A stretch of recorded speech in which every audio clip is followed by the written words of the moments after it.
जय हिंद दोस्तों, स्वागत है एक बार फिर से आप सभी दोस्तों का, सभी मित्रों का, सभी प्यारे नन्हे मुन्ने साथियों का आपके अपने number 1 education platform Bihar arts Vidyakul परिवार में।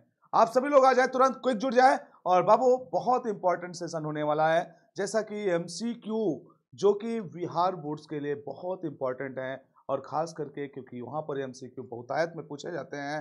तो इस वजह से मेरे दोस्तों, बिहार बोर्ड में जो एमसीक्यू पूछे जाते हैं, तो मैंने सोचा क्यों ना आपके लिए महत्वपूर्ण एमसीक्यू के कुछ महत्वपूर्ण क्वेश्चन लेके आया जाए। तो मैंने आपके लिए चैप्टर नंबर 2 का बेहतरीन तरीके से, जो मुझे लगे ये क्वेश्चन आपके एग्जाम में पूछे जाने योग्य हैं, उनको लेके आया हूं। आप लोग ज्यादा से ज्यादा जुड़िएगा और उसको देखिएगा। बेहतरीन क्वेश्चन है और आप लोगों ने सॉल्व करने का प्रयास जरूर करिएगा। बिल्कुल बेहतरीन तरीके से मैं आपको समझाते हुए आगे बढ़ूंगा। ओके, चलिए स्टार्ट नाउ, बिना किसी देरी के। चलिएगा बाबू, स्टार्ट करते हैं। आज का आपका ये पहला क्वेश्चन क्या दिया है कि निम्न में से कौन सा एक जनसंख्या परिवर्तन का कारण नहीं है? कौन सा कारक नहीं है, बताइएगा। कौन सा जनसंख्या परिवर्तन का कारक नहीं है?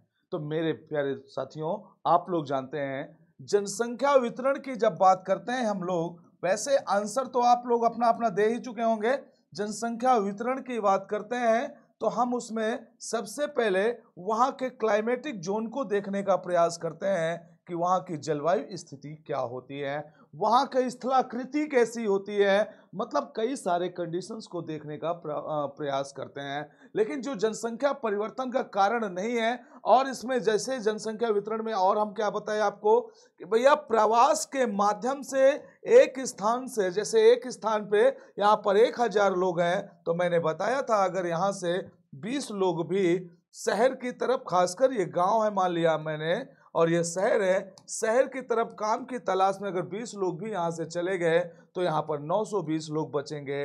और जो यहाँ पर पॉपुलेशन होगी, मान लिया 5000 लोग हैं यहाँ पर, है ना, तो ये 20 लोग इसमें ऐड हो जाएंगे तो ये कितना हो जाएगा, 5020 हो जाएगा। मतलब यहाँ पर जनसंख्या वृद्धि कर जाएगी और यहाँ पर जनसंख्या का ह्रास हो जाएगा। तो प्रवास तो सही बात है। अब आया जन्म दर और मृत्यु दर।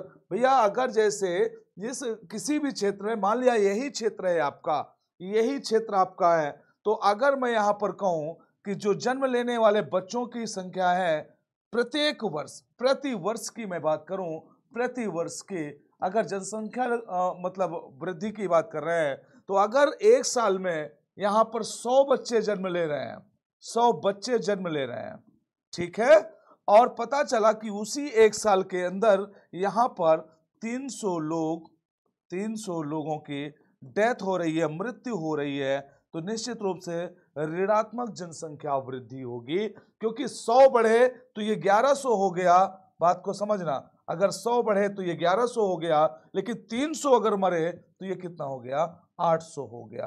तो बाबू इसका मतलब जन्म दर और मृत्यु दर भी डिपेंड करता है जनसंख्या परिवर्तन में, लेकिन आवास डिपेंड नहीं करता मेरे बच्चे, आवास डिपेंड नहीं करता जनसंख्या परिवर्तन में। बात समझ में आ गई ना? समझ गए कि नहीं? समझ गए तो एक बार लाइक करिएगा और ज्यादा से ज्यादा सेशन को शेयर करने का प्रयास करिए, ज्यादा से ज्यादा सेशन को शेयर करिएगा। और मेरे प्यारे साथियों, विश्वास का नाम ही विद्याकुल है और आप लोगों से बार बार मैं यही निवेदन करूंगा कि ज्यादा से ज्यादा लोगों को जोड़ने का प्रयास करिए। पता है बाबू, मैं इसलिए ये चीजें बता रहा हूं कि आपका रिकॉल हो जाएगा कि हाँ सर ये चीजें होती हैं। यस बाबू, इसको आप फिर से ध्यान से पढ़ लेना। इसी तरह मैं डिस्क्राइब करते हुए आगे बढ़ूंगा। तो बाबू याद रखना, जनसंख्या परिवर्तन कारण कौन सा नहीं है, आवास नहीं होता। आगे आ गया सेकंड क्वेश्चन, निम्न में कौन सा एक विरल जनसंख्या वाला क्षेत्र है? विरल का मतलब होता है जहां पर सघन, देखिए दो शब्द आएंगे, एक तो आएगा विरल और एक आएगा मेरे प्यारे बच्चों सघन, ठीक है, एक आएगा विरल और दूसरा आएगा सघन। विरल का मतलब होता है जब व्यक्ति दूर दूर रहते हैं, ठीक है, दूर दूर रहते हो। सघन का मतलब होता है जब व्यक्ति इतने ही क्षेत्रफल में, एक निश्चित क्षेत्रफल में, ध्यान रखना कहां पर, निश्चित क्षेत्रफल में, ठीक है, अगर लोग पास पास रहते हैं, पास पास घर बना के रहते हैं, ठीक है, तो ये हो जाता है सघन। ओके, ये हो गया सघन और ये हो गया विरल। जैसे भारत के स्थिति में देखूं तो आप देख सकते हैं, जैसे अरुणाचल प्रदेश की मैं बात कर लूं, ये प्रदेश और इसके बाद में यहाँ पर बिहार, अपने बिहार और पश्चिम बंगाल की मैं बात कर लूं, ठीक है। तो जो प्रति व्यक्ति वर्ग किलोमीटर की बात आती है, जनसंख्या घनत्व, तो ये आपको कहां पर देखने को मिलेगा? तो भैया ये तो आपका क्वेश्चन नहीं है, क्वेश्चन तो ये पर्टिकुलर एक एरिया को लेकर के दिया है, तो इसको समझने का प्रयास करिएगा। देखिए मेरे प्यारे बच्चों, यहां पर ये विषुवत रेखा है ना, तो ये जलवायु तो अलग होगी, है कि नहीं? और ये 23.5 है, कितना है ये? 23.5 कर्क रेखा, और ये क्या है भाई? ये है 23.5 मकर रेखा। ओके मेरे प्यारे बच्चों, ठीक है ना। अब देखो जब यहां पर, और ये है हमारा विषुवत रेखा है, विषुवत रेखा। ओके, अब देखो यहां पर कि दिया है ध्रुवीय प्रदेश, भूमध्य रेखीय प्रदेश, दक्षिण पूर्वी एशिया, अटाकामा मरुस्थल।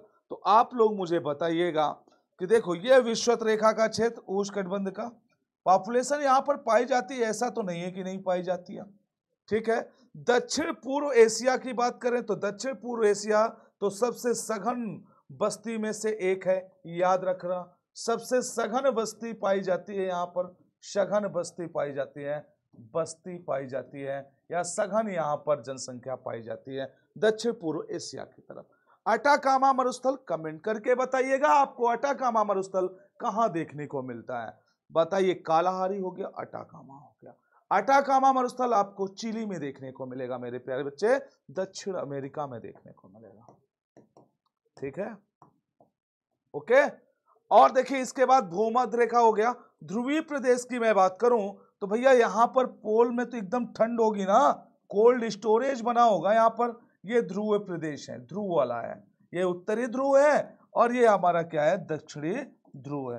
तो बताओ सबसे कम पॉपुलेशन कहाँ होगी? सबसे कम पॉपुलेशन कहाँ होगी बताओ मुझे? तो सबसे कम जो जनसंख्या होगी मेरे प्यारे बच्चे, ये पोल में होगी। यहाँ पर लोग होंगे ही नहीं क्योंकि एकदम कोल्ड होगा ये, यहाँ पर बर्फ ही बर्फ होगा, यहाँ पर बर्फ ही बर्फ पाई जाएगी। बात ठीक है ना, क्लियर है एकदम, समझ गए होंगे क्वेश्चन को। आगे देखो, निम्न जनसंख्या वाला महादेश कौन सा है? मतलब जितने भी यहाँ पर ये दिए गए हैं, कौन? दक्षिण अमेरिका, ओशेनिया, अफ्रीका, एशिया। अब आपसे पूछा गया कि इसमें सबसे कम पॉपुलेशन किस महादेश, महादेश का मतलब होता है मेरे प्यारे बच्चे ये किस महाद्वीप की है। महादेश का मतलब है महाद्वीप, ठीक है। किस महाद्वीप की पॉपुलेशन सबसे कम है निम्न जनसंख्या वाला? तो मेरे प्यारे बच्चे याद रखना, ओशेनिया। अब देखो ओशेनिया जो महाद्वीप है, इसी को हम लोग ऑस्ट्रेलिया महाद्वीप के नाम से जानते हैं, क्योंकि ऑस्ट्रेलिया इस महाद्वीप का सबसे बड़ा देश है और यहाँ पर कई सारे छोटे छोटे आपके आइलैंड मिलेंगे, छोटे छोटे आपको यहाँ पर क्या मिलेंगे? आइलैंड मिलेंगे, मतलब द्वीप मिलेंगे, छोटे छोटे यहाँ पर आपको द्वीप देखने को मिलेंगे। ओके, तो इस वजह से ये ओशेनिया महाद्वीप इसको कहा जाता है। बाकी आप जानते हैं विश्व की सबसे ज्यादा पॉपुलेशन कहाँ मिलेगी? एशिया में मिलेगी। विश्व की सबसे ज्यादा जनसंख्या, विश्व की सबसे ज्यादा जनसंख्या कहाँ मिलेगी आपको? जी मेरे बच्चे याद रखना, एशिया में मिलेगा, ठीक है। चलो, और सबसे ज्यादा गरीबी कहाँ मिलेगी? सबसे ज्यादा गरीबी आपको मिलेगी कहां पर? अफ्रीका महाद्वीप में, ठीक है जी। आगे बढ़ते हैं। 21वीं शताब्दी के प्रारंभ में विश्व की जनसंख्या दर्ज की गई थी, कितना? 21वीं शताब्दी, चलिए सभी लोग जवाब अपना अपना दीजिएगा भाई। 21वीं शताब्दी की बात पूछा जा रहा है। 21वीं शताब्दी में, 21वीं शताब्दी के प्रारंभ में विश्व की जनसंख्या कितनी दर्ज की गई थी? चलिए सभी लोग कमेंट करके अपना अपना जवाब दीजिए और ज्यादा से ज्यादा सेशन को शेयर भी कीजिए। मैं आपके लिए अगर ये मेहनत कर रहा हूं तो मैं आपसे अपेक्षा रखता हूं कि आप लोग भी अपना साथ मुझे भरपूर देंगे, ठीक? बिल्कुल ईमानदारी के साथ आप लोग पढ़ाई करिए और ईमानदारी के साथ अपने जो भी मानते हो गुरु या बड़े भाई जैसा भी हो आपका, तो आप उस हिसाब से सपोर्ट अपना बनाए रखिएगा। मैं तो कहता हूं बार बार कि कंटेंट के मामले में विद्याकुल परिवार विश्वसनीयता के चरम पर है और आप लोगों से मैं इतना कहता हूं, अगर आपको बिहार टॉपर बनना है तो विद्याकुल परिवार के साथ जुड़िए और देखिएगा निश्चित रूप से आप बिहार टॉपर बनेंगे, ठीक है। आगे आइए, यहां पर 21वीं शताब्दी के प्रारंभ में विश्व की जनसंख्या कितनी थी? तो बाबू याद रखिएगा, जब 21वीं शताब्दी, सर 21वीं शताब्दी कब से कब तक चला? तो मेरे बच्चे याद रखना, ठीक है, सन 1900 से लेकर के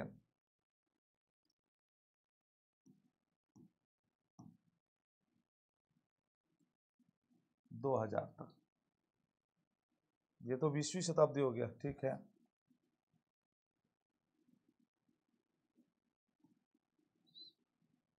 सन 2000 से लेकर 2100 तक, ठीक है, ये आपका हो गया। अब चलो क्या लगाएंगे इसका? Option number C, 600 crore. Okay, आगे, दक्षिण पूर्वी एशिया में जनसंख्या केंद्रित है। अब देखो, दक्षिण पूर्व एशिया की बात करते हैं। किसकी बात कर रहे हैं? दक्षिण पूर्व एशिया। अब तो हमारा इंडिया भी आ जाएगा इसमें, फिर इसके बाद यहां पर श्रीलंका हो जाएगा, यहां से ये इंडोनेशिया का क्षेत्र शुरू हो जाएगा आपका, यहां से नहीं शुरू होगा तो यहां से शुरू हो जाएगा इंडोनेशिया का, ठीक है। और इधर इंडोनेशिया का, फिर इसके बाद यहां पर आप देखेंगे सिंगापुर का, लाओस का ये क्षेत्र हो जाएगा। ऊपर ये चाइना का क्षेत्र आ जाएगा, चाइना के बाद यहां पर भारत के साथ ये म्यांमार का एरिया भी आ जाएगा। तो बहुत सारे लैंड जो इधर के हैं, ये सब जनसंख्या घनत्व के रूप में सर्वाधिक होते हैं, सबसे ज्यादा जनसंख्या पाई जाती है। लेकिन पूछा क्या गया है कि बाढ़ मैदानों में, समतल पठारों में, उच्च द्वाबों में, नदी घाटियों के उच्च भागों में। तो अब इसका जवाब मेरे बाबू आप लोग अपने हिसाब से बिल्कुल बेहतरीन तरीके से दीजिएगा। चलिए बताइए, दक्षिण पूर्व एशिया की बात पूछा, मैंने आपके सामने थोड़ी सी मैपिंग करने का प्रयास किया। ये इंडोनेशिया द्वीप समूह है, फिर इधर सिंगापुर, आपका लाओस, ये सब पूरा क्षेत्र, कंबोडिया, ये पूरा एरिया आ जाता है, ठीक है। यहां पर ये म्यांमार का क्षेत्र है, और यहीं पर मेरे साथी ये बांग्लादेश है, बांग्लादेश है, ठीक, और ये म्यांमार आ जाता है। ऊपर चाइना का क्षेत्र आ जाता है, ताइवान का एरिया आ जाता है। तो आप यहां पर बता सकते हैं कि सर नदी घाटियों के उच्च भागों में सबसे ज्यादा पॉपुलेशन पाई जाती है। मैंने पहले ही बताया था कि विश्व की जितनी भी महत्वपूर्ण सभ्यताएं डेवलप हुई हैं, विकसित हुई हैं, वो कहीं ना कहीं किसी न किसी नदी के किनारे ही डेवलप हुई मेरे प्यारे बच्चों, ठीक है। जैसा कि सर बताइए कुछ, हड़प्पा संस्कृति सिंधु नदी के तट पर, मिस्र की सभ्यता नील नदी के तट पर, चीन की सभ्यता वांगो नदी के तट पर, ठीक है, मेसोपोटामिया की सभ्यता दजला फरात नदी के तट पर। तो मेरा कहने का सीधा सेंस है कि जितनी भी पॉपुलेशन आपको ज्यादा देखने को मिलती है वो नदी घाटियों पे। प्रश्न आएगा आपके दिमाग में, सर ऐसा क्यों? क्योंकि भैया जब नदी घाटी के क्षेत्र में कोई जनसंख्या यहां पर निवास करेगी या यहां पर रहेगी, तो इसको सबसे पहले पेयजल की व्यवस्था मिलेगी, पेयजल मिलेगा, सिंचाई की व्यवस्था इसको मिलेगी, सिंचाई की व्यवस्था मिलेगी, कुल मिला के सीधे तौर पे मैं कहूं कि जल की उपलब्धता मिलेगी। क्या मिलेगी? जल की उपलब्धता मिलेगी मेरे प्यारे बच्चों, ठीक है। आगे बढ़ता हूं, चलो। 1850 ईस्वी में विश्व की जनसंख्या कितनी थी? 1850 ईस्वी में विश्व की जनसंख्या कितनी थी? बताओ, 1850 ईस्वी में विश्व की जनसंख्या कितनी थी? बताओ मेरे प्यारे साथियों, तुरंत बताओ, क्विक। हाँ बताओ बताओ बताओ बताओ। तो क्या हो जाएगा इसमें? 1850 में टोटल पॉपुलेशन की कितना था? टोटल पॉपुलेशन था 100 करोड़, ठीक, याद रखिएगा। क्वेश्चन नंबर नेक्स्ट, ध्यान देना, विश्व में सबसे अधिक जनसंख्या वाले देश कौन सा है? सबसे अधिक जनसंख्या वाला देश। तो मेरे प्यारे बच्चे, नया अभी डाटा आया नहीं, नई जनगणना हुई नहीं, अभी तो जनगणना पुरानी है ना। जनसंख्या जनगणना आपकी पुरानी 2011 चल रही है, और अगर 2011 के अकॉर्डिंग हम देखते हैं तो यहां पर आपका क्या आ जाएगा? चीन और फिर भारत आ जाएगा, ठीक है, सेकंड में 2011 के अनुसार। लेकिन अगर 2011 के अनुसार अगर वर्तमान की कंडीशन देखें हम, किसके? वर्तमान की कंडीशन अगर हम देखें तो वर्तमान में भारत ने चाइना को पीछे कर दिया, ठीक। लेकिन अभी ये ऑफिशियल डाटा नहीं है, ऑफिशियल डाटा नहीं है, ऑफिशियल डाटा नहीं है, डाटा नहीं, ठीक, ये ऑफिशियल डाटा नहीं है, ये वाला ऑफिशियल है। तो क्या लगा देंगे हम, चीन लगाएंगे। ओके, आगे, निम्नलिखित में कौन एक महाद्वीप में जनसंख्या वृद्धि सर्वाधिक है? अब आप मुझे बताओ सबसे ज्यादा जनसंख्या वृद्धि किस महाद्वीप में हो रही है? चलिएगा, सभी लोग अपना अपना जवाब दीजिएगा भाई, सभी लोग अपना अपना जवाब दीजिए। सबसे ज्यादा जनसंख्या वृद्धि किस महाद्वीप में हो रही है? आपको पता होना चाहिए। सबसे ज्यादा जनसंख्या वृद्धि आंख बूंद के सब लोग बता देंगे, एशिया महाद्वीप में हो रही है। ठीक है, आगे, किस वर्ष विश्व की मानव जनसंख्या 6 अरब हुई?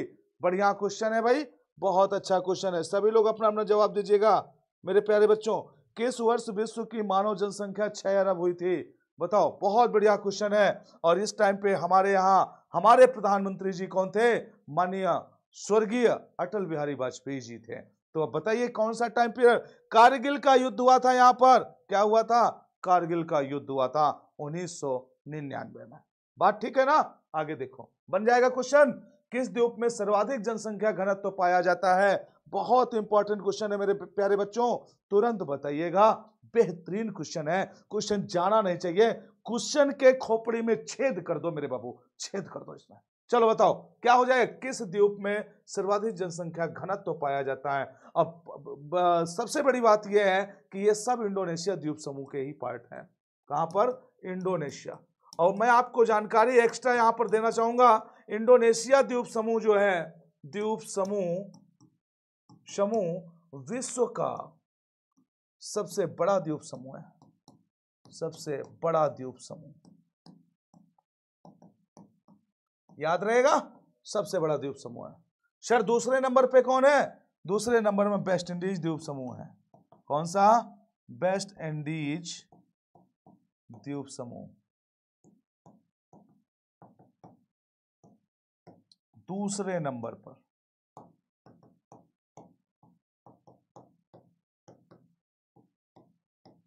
और अगर पूछ ले विश्व का सबसे बड़ा द्वीप कौन सा है, विश्व का सबसे बड़ा द्वीप, विश्व का सबसे बड़ा द्वीप, तो आप बता दीजिएगा मेरे प्यारे साथियों, ग्रीनलैंड है। कौन सा है? ग्रीनलैंड है। ठीक, चलिए, अगर केवल एक द्वीप पूछता है, एक द्वीप, तब ग्रीनलैंड। अगर द्वीपों का पूरा ग्रुप ऑफ आइलैंड पूछता है तो आप बताएंगे इंडोनेशिया। ठीक, और इंडोनेशिया के ये पार्ट है, और सबसे ज्यादा पॉपुलेशन घनत्व तो कहां मिलेगा? जावा में मिलेगा। ओके, आगे, विश्व में सर्वाधिक जनसंख्या केंद्रित है कहां पर? सबसे ज्यादा जनसंख्या कहां पर मिलेगी आपको? पर्वतीय क्षेत्रों में नहीं मिलेगी, बहुत समझाया हूं, पठारी क्षेत्रों में मिलेगी लेकिन कम मिलेगी, और मैदानी क्षेत्रों में मरुस्थलीय। तो सबसे ज्यादा भैया ये तो आंख मूंद के कोई भी बता सकता है ना मेरे बाबू, मेरे बच्चे, सभी लोग ध्यान से देखना, इसको तो कोई भी बता सकता है मैदानों में मिलेगा ये। आगे देख लो, रूस को छोड़कर यूरोप के 40 स्वतंत्र देशों में सम्मिलित रूप से कितने लोग रहते हैं? अगर मैं कहा कि चलो छोड़ देते हैं रूस को छोड़ करके, और बाकी आप लोग मुझे बताएंगे कि कितने देश, कितने लोग रह सकते हैं, कितने लोग रहते हैं? 50 करोड़, 58.2 करोड़, 104 करोड़ या 20 करोड़? बताइएगा, सभी लोग अपना अपना जवाब देने का प्रयास करिएगा। क्या बोलेंगे इसके लिए? अगर रूस को छोड़ दिया जाए तो 40 स्वतंत्र देशों में सम्मिलित रूप से कितने लोग रहते होंगे? अब देखो, है क्वेश्चन में दम? हाँ सर है। तो कितने लोग रहते हैं? 50 करोड़ रहते हैं। कितना? 50 करोड़ लोग रहते हैं। ठीक है, भारत की वार्षिक जनसंख्या वृद्धि दर कितनी है? मतलब प्रति वर्ष भारत की पॉपुलेशन कितना बढ़ रही है? बताना मेरे प्यारे बच्चे, प्रति वर्ष भारत की पॉपुलेशन कितना बढ़ रही है? जवाब दो मेरे प्यारे बच्चे, जवाब दो, दो जवाब। क्या हो कहेंगे इसके लिए? तो बोलेंगे सर प्रति वर्ष हमारी पॉपुलेशन 1.7% की वृद्धि के दर से बढ़ रही है। ओके, आगे देखेंगे, जर्मनी की वार्षिक जनसंख्या वृद्धि दर कितनी है? जर्मनी की वार्षिक जनसंख्या वृद्धि दर कितनी है? बताओ, वार्षिक जनसंख्या वृद्धि दर जर्मनी की, तो बताओ बाबू कितना है? तो उसका तो निगेटिव है क्या? हाँ सर, निगेटिव में है। देखो मेरे प्यारे बच्चे, जब जनसंख्या वृद्धि दर मैं आपको पढ़ा रहा था, जनसंख्या वृद्धि दर, तो मैं एक बात आपको क्लियर कर देना चाहूंगा यहां पर कि वृद्धि जो होती है वो धनात्मक और ऋणात्मक दोनों होती है।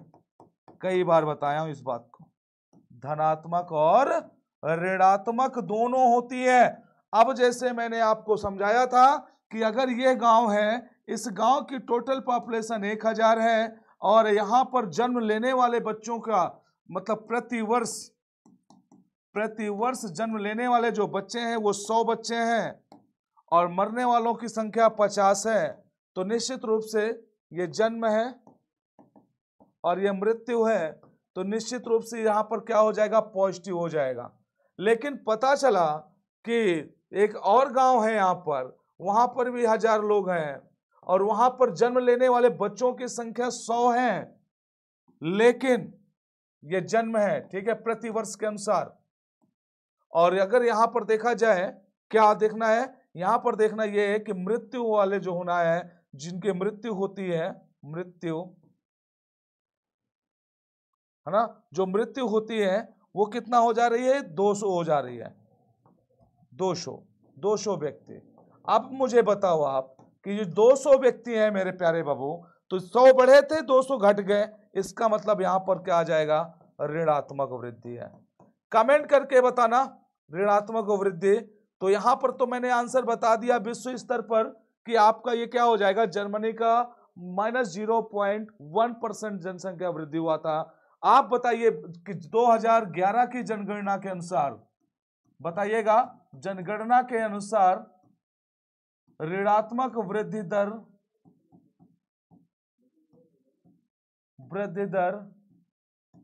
प्राप्त करने वाला भारत का राज्य कौन सा है,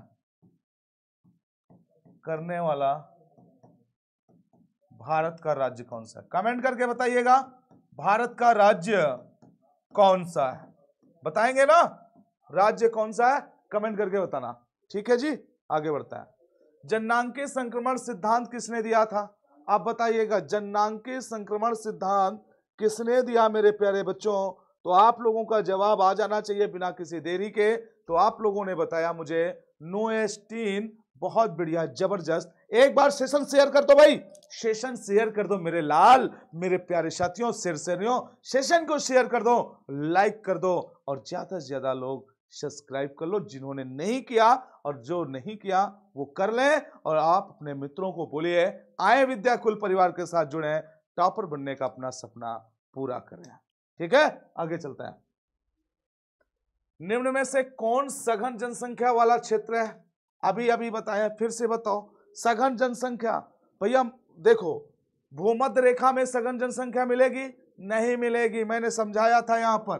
भूमध्य रेखा में सघन जनसंख्या मिलेगी क्या, नहीं मिलेगी, क्योंकि यहां पर इतना गर्मी होती है। ध्रुवों पर मिलेगी क्या, नहीं मिलेगी, ध्रुवों पर भी नहीं मिलेगी।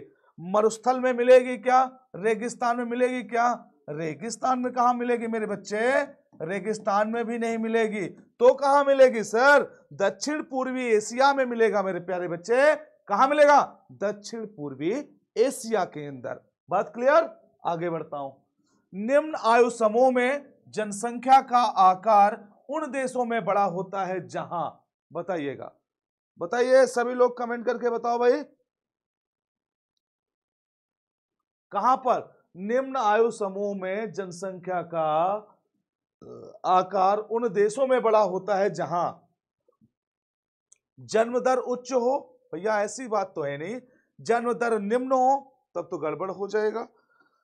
मृत्यु दर उच्च हो तो यहां जनसंख्या का, मृत्यु दर निम्न हो, बिल्कुल सही बात भाई। जहां पर मृत्यु दर निम्न होती है वहां पर जनसंख्या तेजी के साथ बढ़ती है। यस, दे ताली, जबरदस्त है कि नहीं। चलिए, निम्नलिखित में से कौन सा एक विरल जनसंख्या वाला क्षेत्र नहीं है, विरल जनसंख्या वाला क्षेत्र नहीं है। तो आप लोगों को तो यह आसानी से मिल जाएगा, पकड़ में आ जाएगा। भैया भूमध्य रेखी है, नहीं है सर, यहाँ कहाँ जंगल अंगल है यहाँ एकदम से। अच्छा अटाकामा मेरे बबुआ, अरे ये तो मरुस्थल है गुरुदेव। अच्छा बाबू, ध्रुवीय प्रदेश, अरे भैया यहाँ पर आदमी बिल्कुल बर्फ बन जाएगा एकदम, सुन जी, ऐसे हो जाएगा।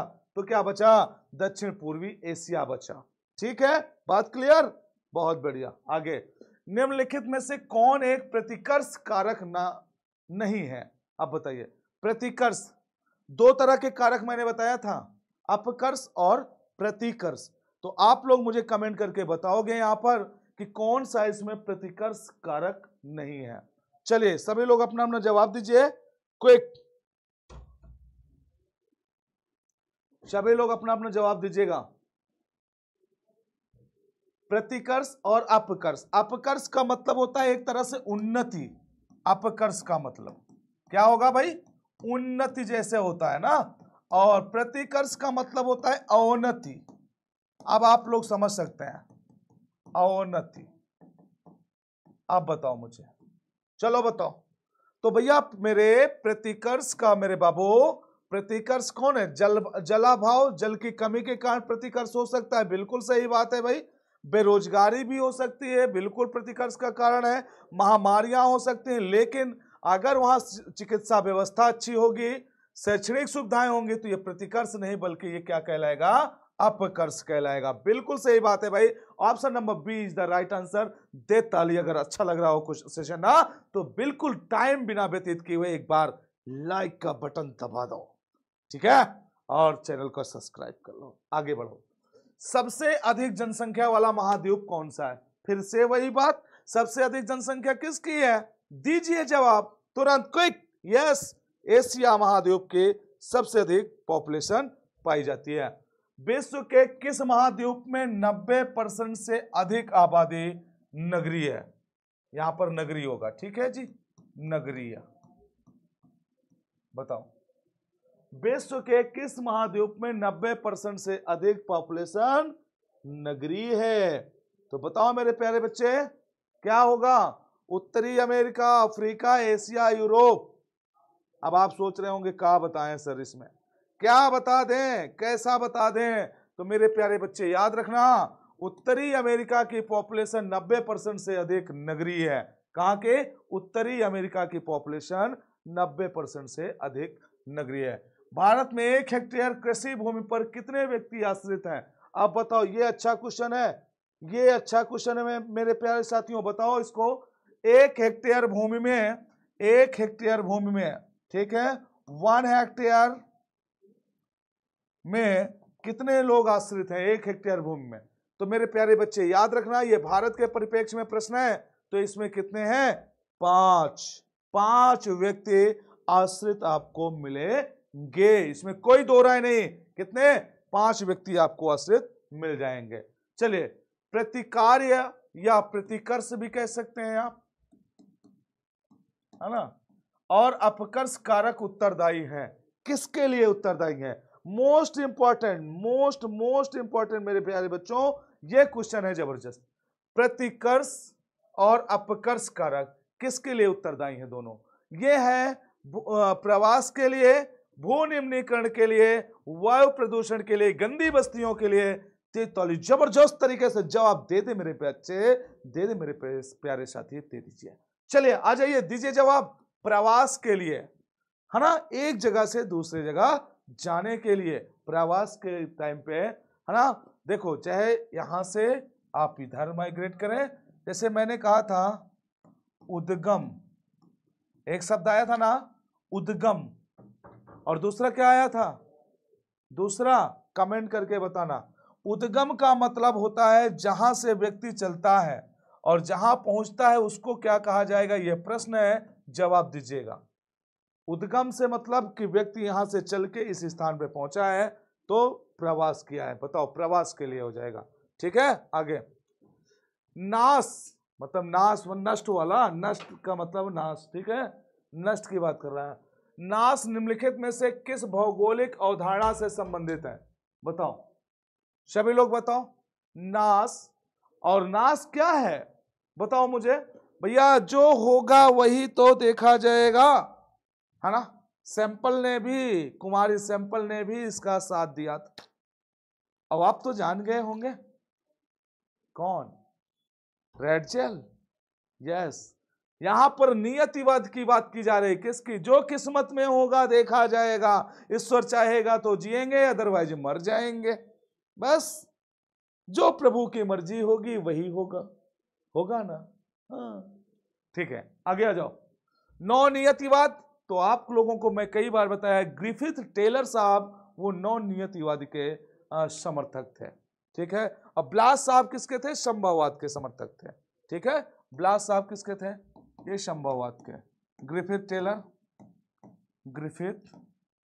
टेलर किसके थे? मैंने आपको बताया नौ नियतिवाद के। नियतिवाद के तो रिटर भी थे, अरे रेडजेल भी थे, रेडजेल, और इनके शिष्या थी, शिष्या कुमारी सैंपल। तो याद रहेगा ना? याद रहेगा मेरे बच्चे, बहुत बढ़िया। आगे, सऊदी अरब में किस दिशा के क्षेत्र में सबसे घनी आबादी प्राचीन काल से है? आप बताओ, ये क्वेश्चन है जोरदार आपके लिए, बहुत जोरदार क्वेश्चन है। चलेगा, देखिएगा, पूर्वी, पश्चिमी, उत्तरी, दक्षिणी। बताइएगा, मुझे जवाब दीजिए भाई, क्या हो जाएगा इसमें?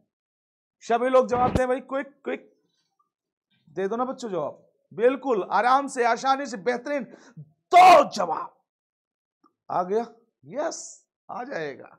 क्या हो जाएगा यहां पर? पश्चिमी। बहुत बढ़िया, यही तो कहता हूं, मुझे गर्व है आप लोगों पर। पता है, जितने प्यारे बच्चे मुझसे पढ़ रहे हैं, इन पर जो विद्याकुल परिवार से जुड़े हैं, उन पर पता है इतना गर्व रहता है कि ये हमारा टॉपर है, टॉपर है। आगे देखते हैं, नेक्स्ट। निम्नलिखित में से किस वर्ष के आसपास विकसित और विकासशील देशों में नगरीय जनसंख्या लगभग बराबर थी? अब बताइए, आप लोग जानते हैं ना, मतलब विकसित और विकासशील दोनों की बात कर रहा हूं। और मैंने आपको जीवन प्रत्याशा में बताया था, जीवन प्रत्याशा में क्या बताया था कि विकसित जो कंट्री होती है, कौन? विकसित जो देश होता है वो प्रोपोर्शनल होता है किसके? जीवन प्रत्याशा के। क्यों? What is a reason? क्या रीजन है इसका? इसका सिंपल सा रीजन है मेरे दोस्त कि अगर ये विकसित है तो इसके यहाँ स्वास्थ्य सुविधाएं ठीक होंगी, इसके यहाँ खान पान की व्यवस्था होगी, स्वच्छता होगी, तभी तो इसका जीवन प्रत्याशा अच्छा होगा। ओके, तो अब यहां पर बताओ, विकसित और विकासशील देशों के बीच की बात है और कोई बात नहीं है। तो बता दो भैया, बताओ कब हुआ था दोनों में बराबर? तो 1970 का दशक था वो, इस टाइम पे हुआ था। ठीक है, बुझा रहा है ना? तो एक बार अपने बड़े भाई को सैल्यूट जरूर भेज दो यार, भेज दो मेरे बच्चों। ठीक है, चलो, इनमें से कौन अपकर्ष कारक है? अपकर्ष, अब आप जानते हैं ना, अप डाउन, अप डाउन, है ना? सुना है कि नहीं? अप मतलब ऊपर, ऊपर उठने की बात। तो ऊपर उठने के लिए क्या जरूरी है इसमें बताओ? शहरीकरण होना, हाँ भैया ये तो ठीक है, औद्योगिकरण ये भी ठीक है, तृतीय कार्यों की प्रमुखता ये भी ठीक है, क्योंकि ये सब कुछ होगा तो अप होगा ना। तो इनमें से क्या लगा लें? सभी लगा लेते हैं सर। इसमें प्रतिकर्ष होता डाउन, डाउन प्रतिकर्ष, अप ऊपर, समझ जाएंगे आप आराम से। आगे देखो, विश्व की जनसंख्या किस वर्ष 7 बिलियन हो गई थी? अब बताओ मुझे, किस वर्ष विश्व की जनसंख्या 7 बिलियन हो गई थी मेरे प्यारे बच्चे? बताओ 2020? बोलो नहीं, 18, 21, 11, 75? क्या कहते हैं इसके बारे में? क्या है आप लोगों को जवाब बताओ? तो मेरे प्यारे बच्चे, इसका जवाब हो जाएगा 7 million, billion not million, billion. 7 billion जो आपकी पॉपुलेशन हुआ वो 2011 में हो गया। ओके, चलेगा बाबू, बहुत बढ़िया, समझ में आ गई बात। इसका मतलब चलते हैं अगले क्वेश्चन की ओर। फिर अगला क्वेश्चन कहता है, इन देशों में कौन जननांगीय संक्रमण की अंतिम अवस्था में है? अब बताओ, जननांगीय संक्रमण के अंतिम अवस्था में कौन सा है बताओ? बांग्लादेश, मतलब चरम सीमा पर। Sri Lanka, Kenya, Japan? यस बाबू, दीजिए जवाब, बिल्कुल जबरदस्त, क्या बात है, बहुत बढ़िया। तो देखिए, सबसे ज्यादा बूढ़े आपको कहां मिलेंगे? जापान में। आपको मैंने इसका पिरामिड भी बताया था जापान का, बिल्कुल पान के पत्ते की तरह इसका पिरामिड बनता है, बिल्कुल पान के पत्ते की तरह इसका पिरामिड बनेगा, है कि नहीं? कैसे बनेगा? पान के पत्ते की तरह इसका पिरामिड बनता है। तो याद रखना, सबसे ज्यादा जो बूढ़े मिलेंगे वो कहां मिलते हैं? जापान में मिलते हैं, याद रखना, अंतिम जगह पर है जापान। आगे बढ़े। अगला, ऑस्ट्रेलिया की आयुलिंग पिरामिड की आकृति है कैसी? वाह, बहुत अच्छा क्वेश्चन है, जबरदस्त क्वेश्चन है मेरे बाबू, बताइएगा ऑस्ट्रेलिया की आयुलिंग पिरामिड कैसी है? भैया ऑस्ट्रेलिया एक ऐसा देश है, विकसित कंट्री है, विकसित कंट्री होने के बाद भी उसने अपने आप पॉपुलेशन को बड़ा मेंटेन रखा है। जन्म दर और मृत्यु दर लगभग बराबर है वहां पर, समझ लीजिए लगभग बराबर है ना। थोड़ा बहुत कह सकता हूं कि जनसंख्या ज्यादा हो सकती है, जन्म दर तो थोड़ा थोड़ा बिल्कुल धीरे धीरे ऐसे ऐसे बढ़ रहा है। तो ये तो बहुत गजब की बात है। आ जाओ यहां पर, तो कैसा मिलेगा आपको? घंटी नुमा मिलेगा। कैसे? घंटी नुमा मिलेगा पिरामिड, ठीक है। जनसंख्या घनत्व का संबंध होता है, और मैंने ये टॉपिक आपको YouTube के अंदर पढ़ा रखा है, आप लोग उसको जरूर देख लीजिएगा, क्योंकि जब तक उसको देखेंगे नहीं तब तक चीजें समझ में नहीं आएंगे। जरूर देखिएगा एक बार, ठीक है जी। चलिए, जनसंख्या घनत्व का संबंध किससे होता है? अब बताओ, ये भी क्वेश्चन आपके लिए जबरदस्त है। बताओ भाई, किसके लिए होता है? तो जनसंख्या घनत्व, अब इसमें क्या होगा, जैसे कहा एक वर्ग लिखता हूं, एक वर्ग किलोमीटर, एक वर्ग किलोमीटर में रहने वाले टोटल पॉपुलेशन, तो मतलब पॉपुलेशन भी आएगी और ये क्षेत्रफल भी आएगा। तो क्या जनसंख्या में संसाधन नहीं होगा, जनसंख्या परिवहन नहीं होगा, क्योंकि यहां पर व्यक्ति आने चाहिए, जनसंख्या आनी चाहिए, और यहाँ का भूमि का क्षेत्रफल आना चाहिए। तो जनसंख्या क्षेत्रफल कहीं है, ऑप्शन नंबर सी के अंदर है कि नहीं मेरे बाबू? चलिए बहुत बढ़िया, आगे बढ़ते हैं। क्वेश्चन नंबर नेक्स्ट में, निम्नलिखित में से किस वर्ष के आसपास विकसित और विकासशील देशों में नगरीय जनसंख्या लगभग बराबर थी? क्या ये हो चुका है क्या क्वेश्चन? एक बार ये मुझे लगता है हो चुका है मेरे प्यारे बच्चे ये क्वेश्चन, और नहीं हुआ तो कोई बात नहीं, हो चुका है तब भी कर लो, 1970 में। ठीक है जी, आगे बढ़ते हैं। क्वेश्चन नंबर नेक्स्ट, और ध्यान से देखिएगा और अच्छे से इसका जवाब देने का प्रयास करना मेरे प्यारे बच्चे, कि निम्नलिखित में से कौन सा तथ्य नहीं है, कौन सा तथ्य सही नहीं है इसमें? बताओ कौन सा इसमें तथ्य सही नहीं है? सभी लोग बताएंगे। विगत 500 वर्षों में मानव जनसंख्या 10 गुना से अधिक बढ़ी है, ये बिल्कुल सत्य बात है, 101%। विश्व जनसंख्या में प्रतिवर्ष 8 करोड़ लोग जुड़ जाते हैं जी। 5 अरब से 6 अरब तक बढ़ने में जनसंख्या को 100 वर्ष लगे थे, बिल्कुल सही। और जननांकीय संक्रमण की प्रथम अवस्था में जनसंख्या वृद्धि उच्च होती है। ये कोई गारंटेड नहीं है, ये कोई गारंटेड नहीं है। Option number D is the right answer. Okay, चलिएगा बाबू, बहुत बढ़िया। वीडियो पूरा जरूर देखा करिए, ताकि आपको इससे मिलेगा बहुत कुछ। और आप अगर स्किप कर कर देखेंगे तो बाबू अपने साथ धोखा करेंगे, अपने माता पिता के साथ धोखा करेंगे, मेरे साथ करेंगे, सबके साथ करेंगे। और सबसे बड़ी बात है, अगर बनना है आपको टॉपर, तो आपको बनना होगा सीरियस, और सीरियस होकर के आपको बेहतरीन तरीके से पढ़ना होगा। चलो, जनसंख्या वितरण को प्रभावित करने वाले कारकों में सबसे महत्वपूर्ण कारक कौन सा है? आप बताओ। आगे आना प्रश्न, मैं इसी की बात कर रहा था आपसे, इसी की बात कर रहा था। तो आप क्या बोलोगे सर? क्या बोलोगे? स्थलाकृति, मिट्टी, प्राकृतिक वनस्पति, जलवायु। तो भैया जैसी स्थलाकृति होगी उसी तरह की वहां पर मिट्टी हो जाएगी, प्राकृतिक वनस्पति, जलवायु। तो क्या बोलेंगे इसको जी? स्थलाकृति बोलेंगे। Option number A is the right answer, लिख लीजिएगा। यह क्वेश्चन आपके एग्जाम में छपेगा, यह क्वेश्चन आपके एग्जाम में छपेगा, नो डाउट। आगे देखो, ब्लास, वही बिल्कुल, निम्नलिखित में से किस भौगोलिक अवधारणा से संबंधित है? मैंने अभी अभी आपको इसके बारे में बताया भी, और आपको इसको पता भी होगा। चले जवाब दीजिएगा, चलिए दीजिए जवाब भाई। बहुत बढ़िया। संभववाद, नवनियतिवाद कौन है? नवनियतिवाद, तो मेरे प्यारे बच्चे मैंने बताया ग्रिफिथ टेलर साहब है नवनियतिवाद के। ओके, तो आपको बात समझ में आ गई। चलिए, आप लोगों को सेशन कैसा लगा आप लोग जरूर बताइएगा मेरे साथी। आप लोगों को सेशन कैसे लगा आप लोग जरूर बताइएगा, और बने रहिए विद्याकुल परिवार के साथ।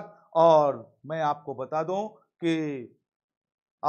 दूं कि आप लोग चैनल को जरूर सब्सक्राइब कर लीजिएगा, क्योंकि इसमें बेहतरीन कंटेंट आपको मिलेंगे। Okay, thank you very much. आज के लिए क्लास यहीं तक, और फिर मिलूंगा नेक्स्ट क्लास में।